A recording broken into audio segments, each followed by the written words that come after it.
drop tonight.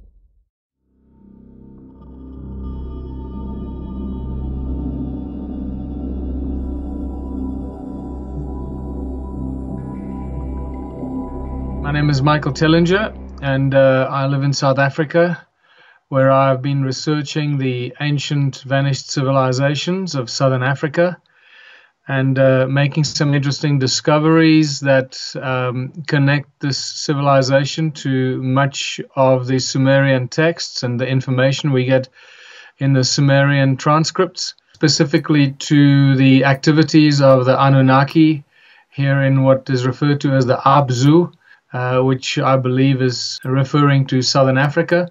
And I've discovered some interesting ancient tools and artifacts and thousands, if not millions, of gold mines to show that the vanished civilization here was very actively participating in mining gold. And it goes back to more than 200,000 years ago. And it fits perfectly with much of Zecharia Sitchin's work that he's been writing about for many years.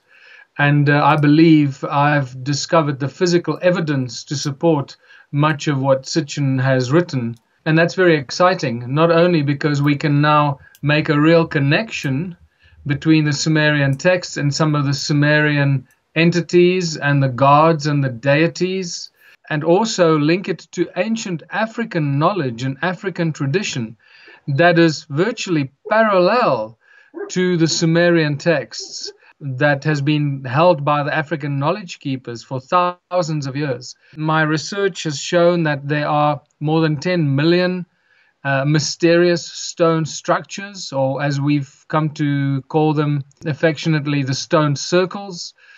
And these stone circles are not what have been thought, what archaeologists and historians have thought before. Everybody assumed that these were dwellings for people, and that turns out not to be the case. In fact, it is now clear that these stone circles are actually part of a giant energy grid that generated huge amounts of energy by tapping into the sound frequencies of Mother Earth and converting this into huge amounts of energy that was used for the gold mining and probably many other activities that we have not yet identified. Now, to this effect, I've managed to do some very interesting electronic and scientific measurements inside the stone circles to support this scientifically, and not just because I've got a warm, fuzzy feeling in my stomach about it, but also it also is consistent with the tools and the artifacts that I've been finding and collecting that suggest that these ancient people that lived here mining gold had a very advanced knowledge of the laws of nature that we are only now beginning to understand.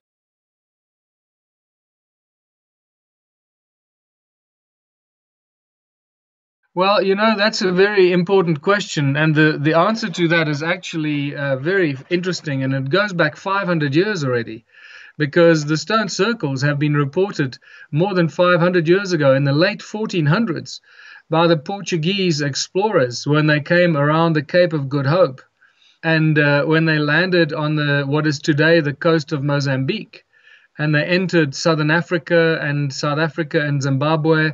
And they came across these stone circles and these stone structures and the ruined cities of Southern Africa, and it is well recorded in the Portuguese records from the late 1800s and the early 1500s, and they talk extensively about the African tribes that were living around and among the stone circles, and they made it very clear that these African tribes told them that they did not build these stone structures, and they did not know who built these stone structures.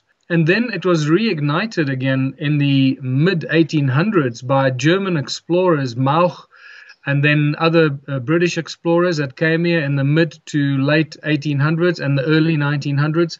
And they did all kinds of research around the stone circles of South Africa and Zimbabwe and also Botswana. And several phenomenal books have been written on this, but they all sort of ended in the early 1900s, only to be revived in the 70s by several South African authors. But the assumption was always made that these were dwellings for people. And that's been the mistake that all these historians and archaeologists have made. And I find it fascinating because not only were the assumptions very obviously wrong, but many of the archaeological reports that you find clearly state that the original structures did not have any doors or entrances. And this was a huge problem because if you've got a dwelling, then you're going to have doors and entrances. So they sort of recognized that there were no doors and entrances, but then they, just as quickly as they recognized it, they ignored it and carried on assuming that they were dwellings for people.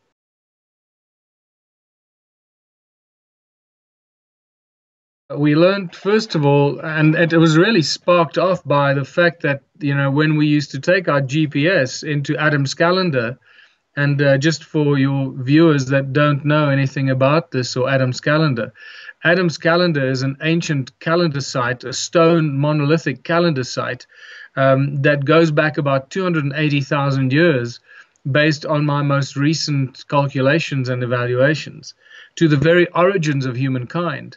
And Adam's calendar is actually known by ancient African knowledge keepers as Inzalo Yelanga, or the birthplace of the sun, where the gods created the human race. And that's very interesting because it's very consistent with the Sumerian text that I mentioned before. But we first started realizing that there were some strange anomalies going on when we started going into Adam's calendar with a GPS. Realizing that you lose GPS signal when you go inside the circular sort of area of the calendar site. And yet there's no distinct circle or anything. It's just an imaginary circle inside the calendar precinct. And the moment you go in there, you lose GPS and it starts to scramble and show you all kinds of, it keeps changing direction and showing you.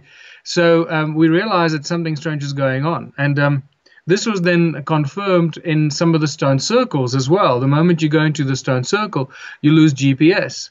There was a guy that used to work for the Centec, the South African satellite installation company, and he went there with his very advanced measurement device and started measuring sound frequencies that run into the gigahertz coming out of the walls inside the stone circles. That completely boggled his mind, and also electromagnetic waves and electromagnetic activity that was coming out of the walls. And all of this was happening inside the stone circle. He only measured one stone circle to start off with. And then he got very excited because he thought, oh my goodness, if this is coming out of the walls in the stone circles, I know how to create an energy device. I know how to use this to create energy. The lowest we measured runs at about 11.5 gigahertz, somewhere around there. And that's just insane because, you don't pick up sound frequencies in nature at those kind of levels. And it just becomes a huge dilemma for scientific evaluation, how this is possible. And then also, remember, there's nothing happening outside the stone circle. The moment you start measuring inside, your recordings and your measurements go off the charts. And the climax was reached at Adam's calendar, where we measured, the device could not measure the sound frequencies. It stopped because it couldn't measure as high as they were. And the highest we measured was at about 375 gigahertz, at which point the device sort of failed, couldn't measure anything higher. But according to the guy that measured it, he claims that it actually went a lot higher. And then also the other measurements that I mentioned were the electromagnetic fields that we measured. And sometimes they run horizontally inside the stone circles, and sometimes they run vertically out of the ground into the sky.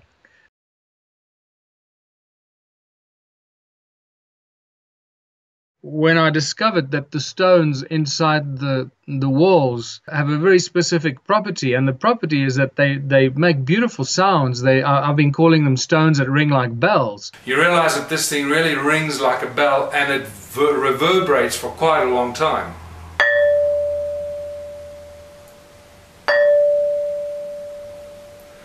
And that was a life-changing moment for me, because suddenly, with my understanding of sound and music and resonance and frequency, I realized that all these stone structures are not about dwellings, they're not about homes for people in ancient times, but they're actually about sound and using sound in some way to generate some form of energy. And that's when suddenly the fact that they had no doors and entrances became very important, because I realized we're dealing with energy generating devices and not dwellings. And this is the very important dividing line. Now, we're facing about 10 million or more energy generating devices that lie scattered throughout South Africa, Zimbabwe, Botswana, and Mozambique. And so it's a vast, vanished civilization that we know absolutely nothing about. So, as I said, the purpose of the stone circles was to generate energy. That's why they built them. How they built them is a very interesting story. I assumed they would have used some sort of a way to recognize the cymatic patterns of the sound coming through the surface of Mother Earth at each point where a stone circle has been constructed. And the reason I say this is because every stone circle is actually a very distinct representation of a cymatic pattern. You know, cymatics is the science of sound manifesting in physical form. For those people that don't know what I mean by cymatics, is when you put sand on a metal plate and you put a sound frequency through a speaker underneath the metal plate. Every sound frequency will give you a very specific and unique shape and a pattern based on that sound frequency.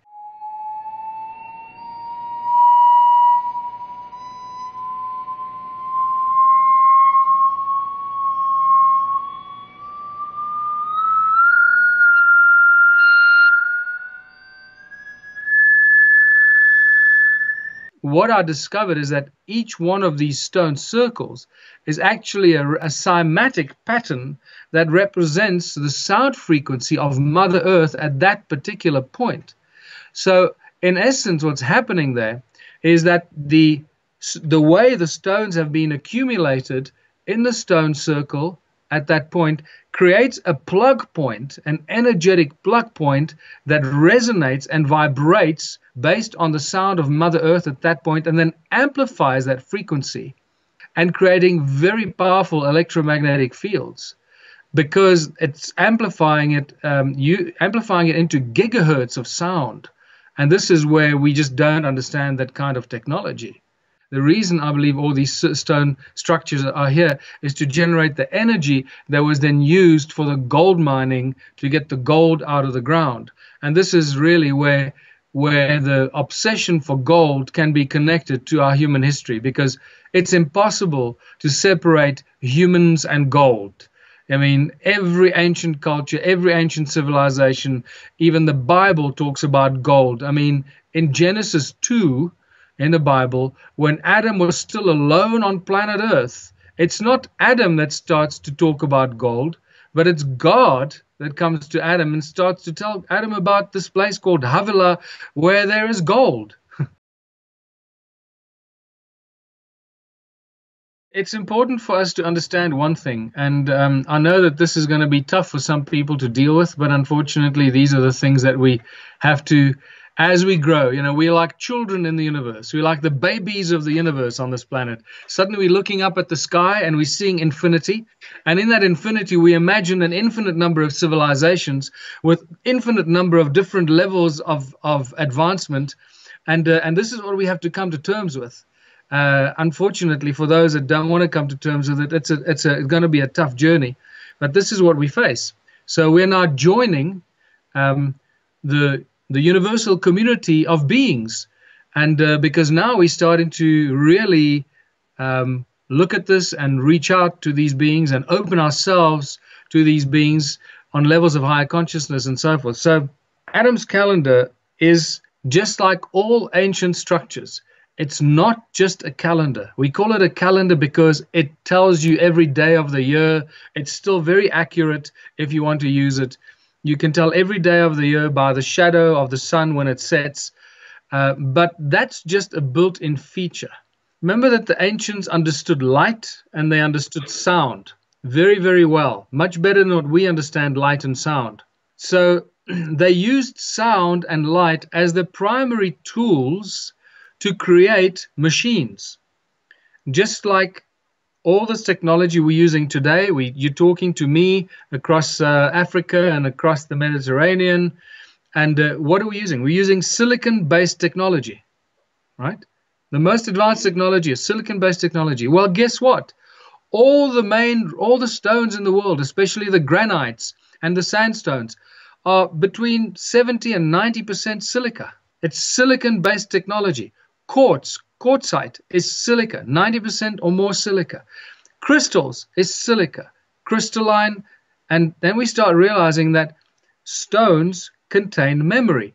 The silica in the stones has the capacity to transfer information and store information and act as a machine, as a very advanced tool, highly technological tool, just like our silicon chips in our computers that I'm talking to you on right now. So all these ancient structures, from Stonehenge to the pyramids to Adam's calendar, are not just little interesting structures. They are machines. They are huge machines that are triggered by sound and by light. And this is why they are all aligned to the movement of the sun, to the solstices and the equinoxes and the rise of the sun here and the setting of the sun over there. Because when the sun hits the machine from a certain angle, it acts like a trigger to make the machine do a specific thing and perform a specific task. And remember that light is also attached to a sound frequency. So every light frequency has a sound frequency attached to it as well. So they're using light and sound combinations to trigger and activate these ancient machines to perform certain tasks. Now, most of these seem to be energy generating devices that we still don't know what they were doing with that energy. But at Adam's calendar, it seems from the way that the energy flows that we have a horizontal very powerful electromagnetic field that runs horizontally, and then an electromagnetic field that comes out of it, and it spirals between the two central calendar stones. It spirals out into the sky. It suggests that we have something like a teleportation device or a transportation or a transmutation device. And I suggested, in some of the presentations that they were using that to beam the gold up, like they do in Star Trek, where they put the people in that little chamber and they beam them up, Scotty. So that's what I suggested. They brought the gold to Adam's calendar, and the calendar was actually receiving all the energy from all the energy generating devices around here. So this is why it is a much stronger energy device and a slightly different shape, configuration, the toroid field that it creates, and the torus, and it's possible that they use it for getting the gold off the ground, off the earth, somewhere, wherever they chose to send it to.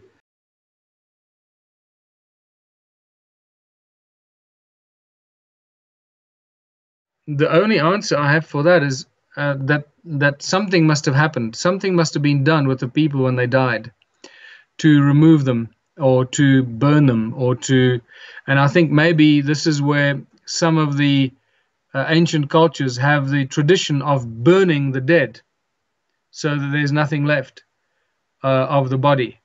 And it's possible that this was what happened in ancient times. But I also have from various psychic revelations and past life regressions from various people, including my own past life regression that I did. I got the information that they actually, when the people died, because they didn't live very long, they died actually quite young, because they used to clone them. For the first few thousand years, they cloned the beings as slaves for the gold mines. And they were born as adults and were trained and learned how to walk and how to understand instructions and operate the tools, and they went to work in the gold mines. And they died very young. They probably only lived about 30 years, if that, maybe even younger. And they were larger than we are. They were probably the size of that femur that you saw in the video clip, possibly, because that was found in a mine in Namibia. They converted the bones and the material of the human bones into crystalline structure that they used as crystals that were imbued with human consciousness, that were more powerful crystals than just ordinary crystals that came out of the ground.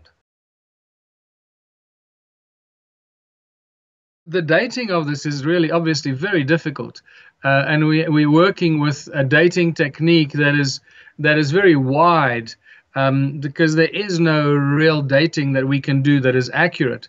What we can do is looking at every possible clue and every possible piece of evidence that point us in the direction that suggests how old this may be. And first of all, the fact that we know nothing about it clearly tells us that it's very old. It's not just a few thousand years old, it's many thousands of years old. The other interesting thing is that 90% of these stone structures actually lie covered beneath the soil and the sand, and mostly on tops of mountains and down the sides of mountains, and there's sea sand that covers them, often seashells and fossilized fish that we find on top of mountains inside these stone structures. So I've reached the conclusion that this is a vanished civilization that was destroyed probably by the so-called Great Flood. And the Great Flood that most people refer to seems to be positioned somewhere between 11,000 and 14,000 years ago.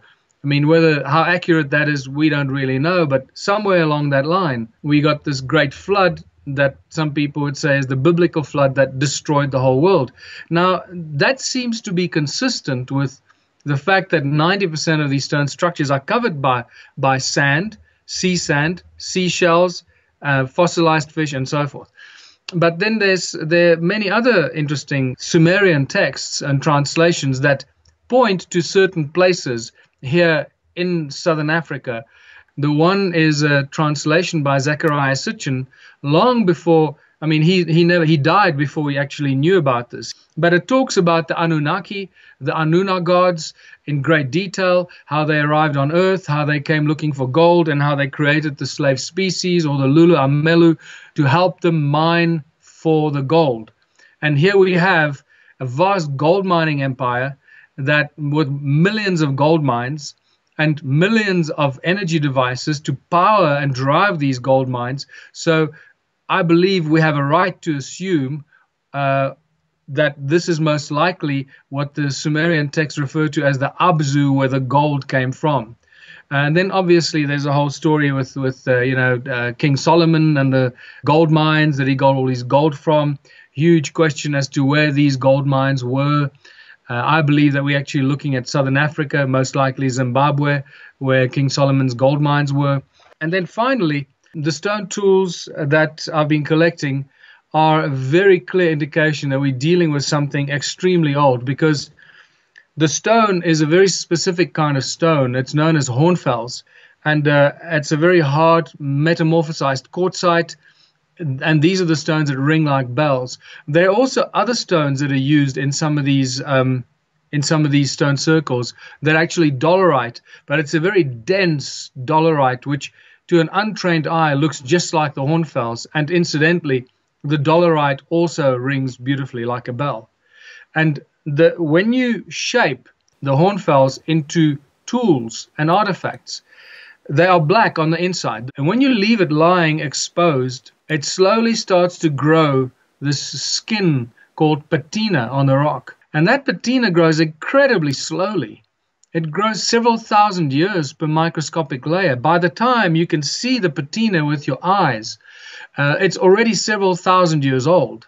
So when you find tools and artifacts that were sculptured or molded from this hornfels stone, and these artifacts are covered by 1 or 2 or 5 millimeters of patina, you know you're dealing with something extremely old. It is at least 100,000 years old, probably closer to 300,000 years old. And there's very little argument you can throw against that. These are probably the oldest tools and artifacts that we found on Earth. But these are not the kind of stone axes that you find from the Stone Age, the typical stone axes from primitive man. We found fire, we live in a cave. No, we're dealing with beautiful tools, conical, what I call the cone-shaped tools, or the ice cream cone phenomenon that I've been finding as common denominators in South Africa, at the Bosnian Pyramid, with the Mayas. In England, I found just recently cone-shaped tools found in an ancient mine. Isn't that interesting? In an ancient mine, cone-shaped tools. Ed Leeds Skalnin, that built Coral Castle in southern Florida, was seen to use cone-shaped tools. The Egyptian used cone-shaped tools. Suddenly you realize that these cone-shaped tools are a common denominator in all these advanced ancient cultures. And this is critical information. And then, one final beautiful example of how old this may be comes from Zecharia Sitchin's translation, which I believe describes Adam's calendar. And there's a translation in one of his books that says, 40 Shar after arriving on Earth, Enki built himself a special place of observing on the edge of a cliff in the deep Abzu. That description is virtually identical description for Adam's calendar, or which we now can call Enki's calendar. And if you calculate according to Sitchin's calculations, 40 Shar, 1 Shar being 3,600 years, you multiply 40 by 3,600, and you subtract it from the 435,000 years that Sitchin claims is when the Anunnaki arrived on Earth, you get about 285,000 years. And that's interesting. That's a very interesting number because it fits perfectly into the mitochondrial DNA studies that suggest that humanity first appeared on planet Earth between 200 and 350,000 years ago. So everything stays consistent.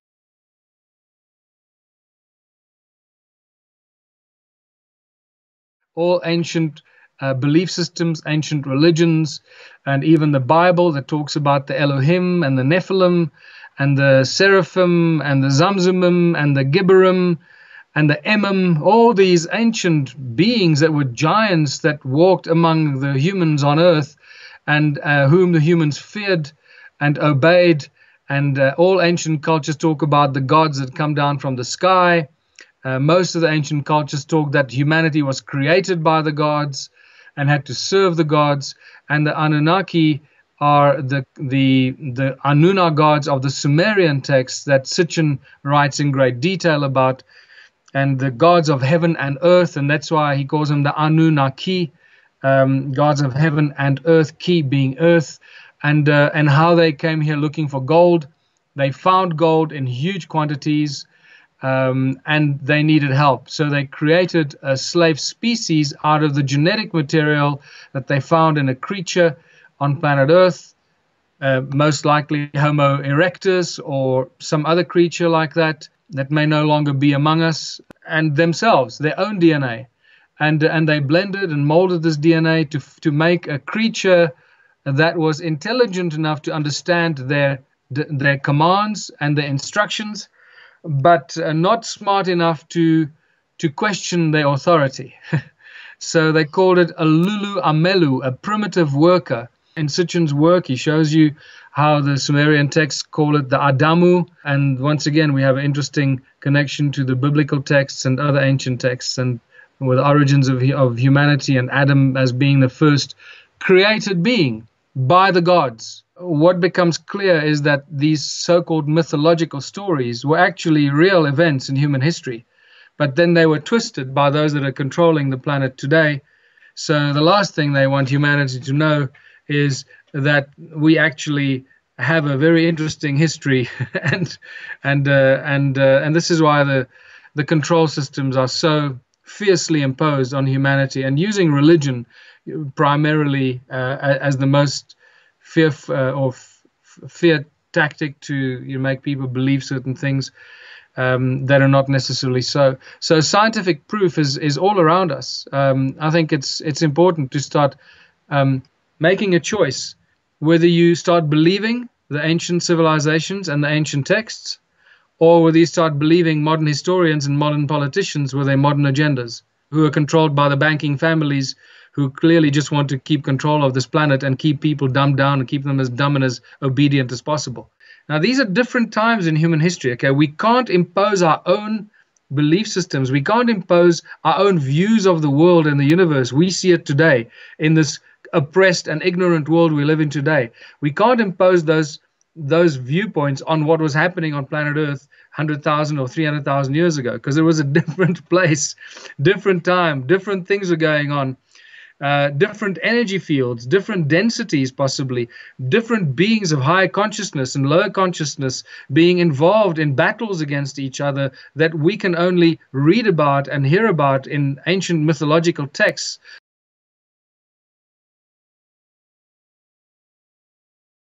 We have so much contact with aliens and extraterrestrial life. If you stop watching CNN and BBC and RT, you'll find out how much contact we have. But unfortunately, the contact that we have is never reported on in the mainstream media. So the people that only watch mainstream media will forever remain ignorant, and they'll remain skeptical because, if they don't see it on CNN, then it can't be true, But they're told every other lie and deception and propaganda, and they believe that.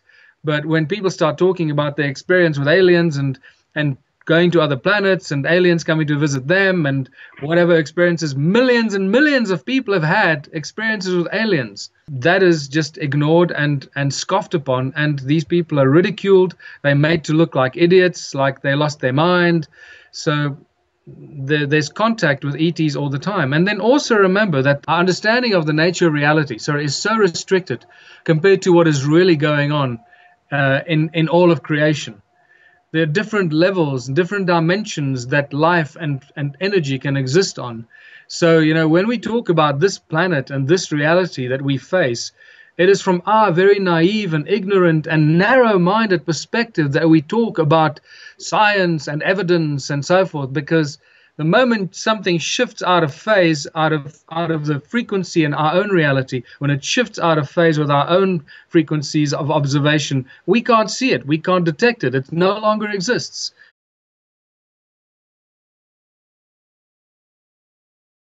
Look, all you have to do is look at quantum physics. It's more than 100 years old already. And where quantum physicists started saying, hold on, the nature of our reality is very different from what we thought it was. This physical world is actually not physical at all. And in fact, that it is the observer that projects and creates the outcome of what they're observing. And that we can move and change the outcome of something with our mind and our thoughts.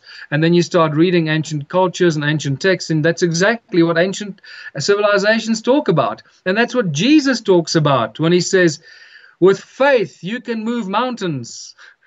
Not that he doesn't mean believe in me and faith in God in the clouds in the sky. He means with your thoughts, with your mind, with understanding, with your thoughts, you can move mountains. You can be like I. You can do anything.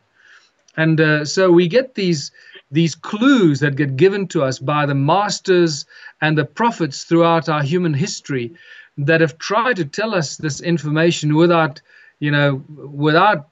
saying it in a way that we want to understand it today. And all you have to do is just read it differently. If you interpret it in the way that it was explained at the time, it makes complete sense. And it all brings it down, everything from all ancient cultures. Brings down everything to resonance, vibration, harmonics, and frequency. Sound being the primordial source of everything in the universe.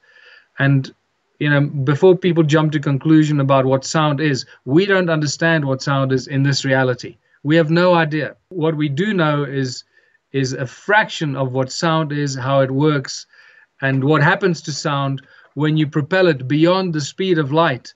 And that's a very important bit of information to a lot of your listeners, that sound travels beyond the speed of light. This is a very important breakthrough that was made in science and physics already in 2005, I believe, in Tennessee, USA. And this is one of the best kept secrets in science.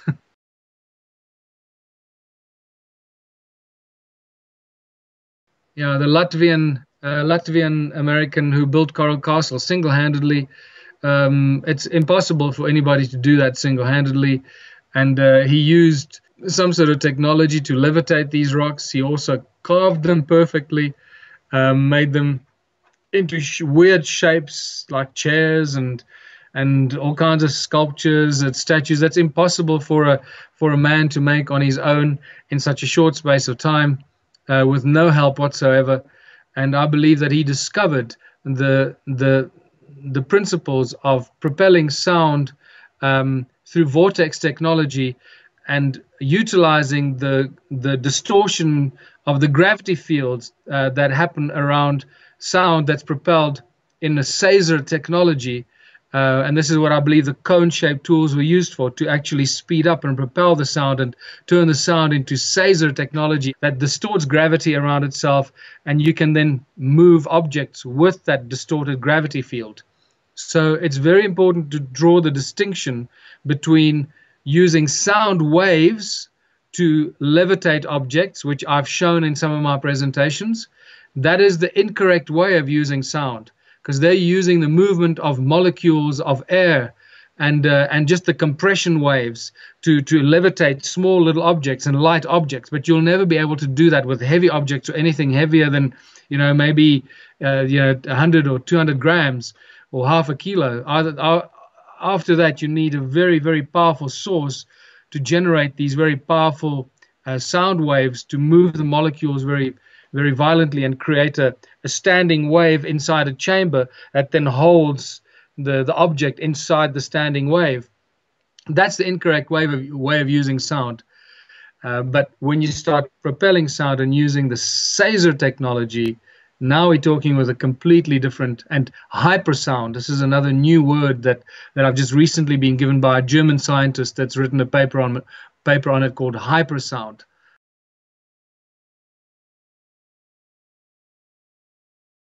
For the past 5 years, I have been pretty much sidelined by the mainstream academic community, and in the last year things have are changing quite quickly, and I think it's changing everywhere, because suddenly a lot of people like me who are doing sort of research in areas that have been frowned upon by mainstream academia are making breakthrough discoveries in technology that is forcing mainstream academia to look at it, because I now no longer talk about aliens and little green men that come to Earth, all that, because that's how they normally want to make you look like an idiot, because you talk about little green men and he's a bit cuckoo, So now I'm talking about scientific evidence of advanced technology that is the front line of new research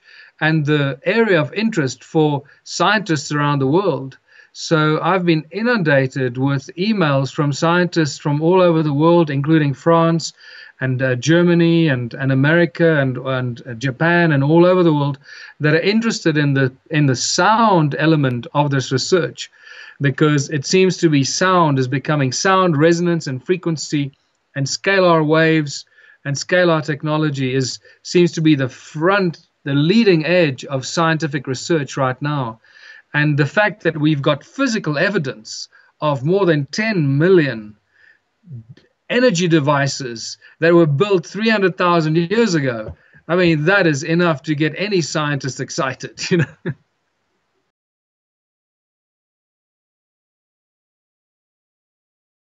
Absolutely, there's no doubt about that. And there are various reasons I say this. First of all, I know this from the number of people that are watching my videos and my presentations. It goes up all the time. I'm not the only one. There are many other people like me that are sharing views and information of higher consciousness that talks to the heart of the people and not to the ego mind of the people. And people, once you talk to the heart of people, it resonates with them, because remember, we are resonating with the prime resonance frequency of the creator, of everything in creation resonates in symbiotic harmony. If it doesn't resonate in harmony, it cannot be part of this giant creation.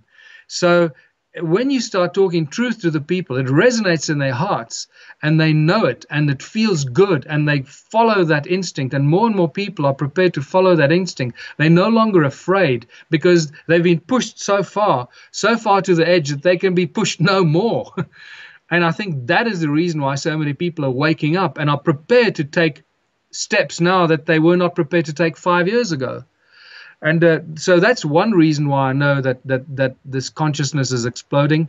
But also, secondly, because we know this from genetic studies. And if you follow the work of people like William Brown and other geneticists that have studied what's happening to our DNA, there's very clear scientific evidence that our DNA is evolving. And we're using more and more of our so-called junk DNA. And myself, like many other researchers, believe that that is actually the important part of your DNA, is that so-called junk DNA, 97 or more % of your DNA. And that is the part that has been made dormant by the Anunnaki. And this is really, really important information. When Enki was creating the Lulu Amelu, or the primitive species, to be the worker in the gold mines, he knew that if he had created a species that could not contemplate its own consciousness and could not rise and evolve its own consciousness, he would be creating a great sin against all of creation. He would be breaking what Star Trek has been calling the prime directive. He'd be interfering with the rise of consciousness and the evolution of a species, and that is not permitted in the greater universe of conscious beings. And he created the DNA so that at a specific point in time, the human DNA would be activated and allow human beings to rapidly rise in consciousness. And I believe that is the Mayan prophecy. The 2012 prophecy that is when the activation comes that activates the human DNA to start feeding back on itself and opening up the information that's been encoded in there, like a computer program, because that's really all it is. Our DNA is just a very advanced computer program, and this is, I believe, what's happening at a rapid rate. Our DNA is allowing us now to reach levels of higher consciousness, and this is why more and more people are waking up going, wow, suddenly I'm ready for more information.